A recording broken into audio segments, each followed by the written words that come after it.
திராவிடர் கழகம் மூடர் கூடமோ என்கிற சந்தேகத்தை ஏற்படுத்தும் விதமாக கி. வீரமணி ஒரு சம்பவம் செய்துவிட்டார். உண்மையில் தி.க.வில் இப்படியெல்லாம் முட்டாள்கள் இருப்பார்களா என வியக்காமல் இருக்க முடியவில்லை. தொடர்ந்து காணொளியை பார்ப்பதற்கு முன் நம் சேனலை சப்ஸ்கிரைப் செய்து ஆதரவு தாருங்கள். உங்கள் ஆதரவு நமக்கு ஊக்கமளித்து இன்னும் நம் பங்களிப்பை சிறப்பாக செய்ய உதவும்.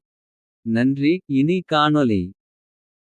மதுரை மோதிலால் இல்ல மணவிழாவில் தமிழர் தலைவர் ஆசிரியர் விளக்கவுரை என்கிற தலைப்பில் 13 ஆகஸ்ட் 24 நாள் விடுதலையில் வந்த செய்தியில் கி. வீரமணி கூறியது. சில தாய்மார்களுக்கு பெரியவர்களுக்கெல்லாம் ஒரு சந்தேகம். அது என்னவென்றால் சடங்குகள் மந்திரங்கள் இல்லாமல் கல்யாணம் நடந்தால் குழந்தை பிறக்குமா. அவர்கள் என்ன சந்தேகம் கேட்டார்கள் என்றால் ஏங்க பெரியார் தலைமையில் கல்யாணம் நடக்கிறதே. சடங்குகள் இல்லாமல் மந்திரங்கள் சொல்லாமல் கல்யாணம் நடத்துகிறாரே குழந்தை பிறக்குமா. அதாவது கி. வீரமணி தம் பேச்சை கேட்பவர்கள் எல்லாம் எத்தனை அறிவிலிகள் என நினைத்திருந்தால் இவ்வாறாக ஒரு உருட்டி இருப்பார். யாருக்கும் வாயில் விரலை வைத்தால் கடிக்கக்கூட தெரியாது என நினைத்துவிட்டார் போலும். தாய்மார்களுக்கு பெரியவர்களுக்கெல்லாம் இப்படி ஒரு சந்தேகமாம்.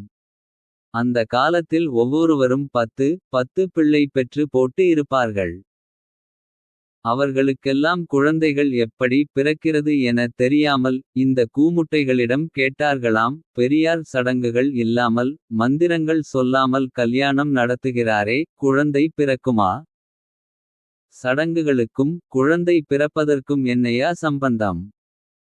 நல்ல வேளை பிள்ளை பெறவும் ஈ. ராமசாமி தான் கற்று கொடுத்தார் என கி. வீரமணி சொல்லாமல் போனதற்கு சந்தோஷப்பட்டு கொள்ள வேண்டும். தான் ஒருவன் தான் அறிவாளி. மற்றவர்களெல்லாம் முக்கியமாய் தம் பேச்சை கேட்பவர்கள் எல்லாம் அறிவற்றவர்கள் என்கிற மனநிலையில் இருக்கக்கூடிய அற்பனால் தான் இவ்வாறாக பேச முடியும். திராவிடர் கழகத்தில் சேர்ந்து தான் எல்லோரும் அறிவாளியாகி இருப்பார்களே. என்ன செய்தால் குழந்தை பிறக்கும் என தெரியாதா.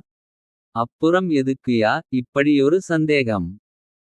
ஈ. ராமசாமி சொன்னது. என்னை பொறுத்தவரையில் என்னை பின்பற்றி நடந்து வருபவர்கள் புத்திசாலிகளாய் இருக்க வேண்டுமென்ற கவலை எனக்கு ஒரு சிறிதும் கிடையாது.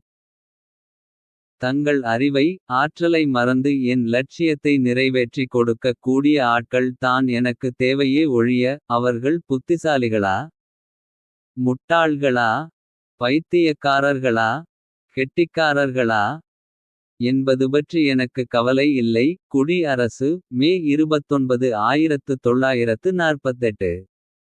தனக்கென்று இப்படியான மாபெரும் அடிமைக்கூட்டத்தை வைத்திருந்த ஈ. ராமசாமி வகையறாக்கள் மக்களை முட்டாளாக கருதாவிட்டால் தான் ஆச்சரியம்.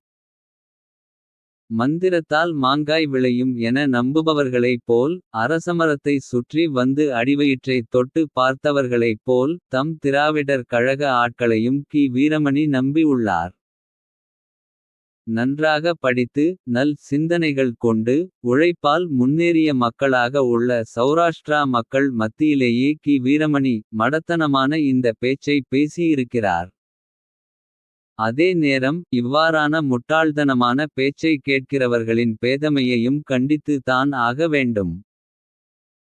பெரிய மனிதர்கள் என பேச அழைத்தால் நமக்கெல்லாம் அறிவே இல்லாத மாதிரி எண்ணிக்கொண்டு பேசுபவர்களை மேடையில் ஏற்றுவது நம்மை நாம் சிறுமைப்படுத்திக் கொள்வது போல.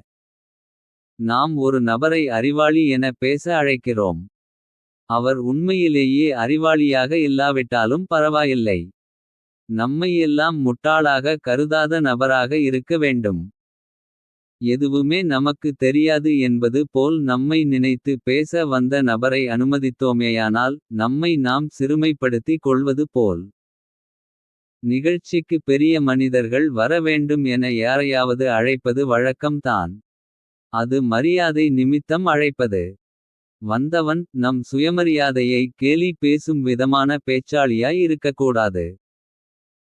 நம்மையெல்லாம் தற்குறி போல நினைத்து பேசும் கி. வீரமணி போன்ற ஆட்களை திருமணத்திற்கு அழைத்து தலைமை தாங்க சொல்வதும் புரோகிதர்களை வைத்து திருமணம் முடிக்க அவர்கள் எதிர்க்க சொல்லும் காரணமும் ஒன்றுதான். இரண்டுமே ஒரு வகையில் சிறுமைத்தனம் தான்.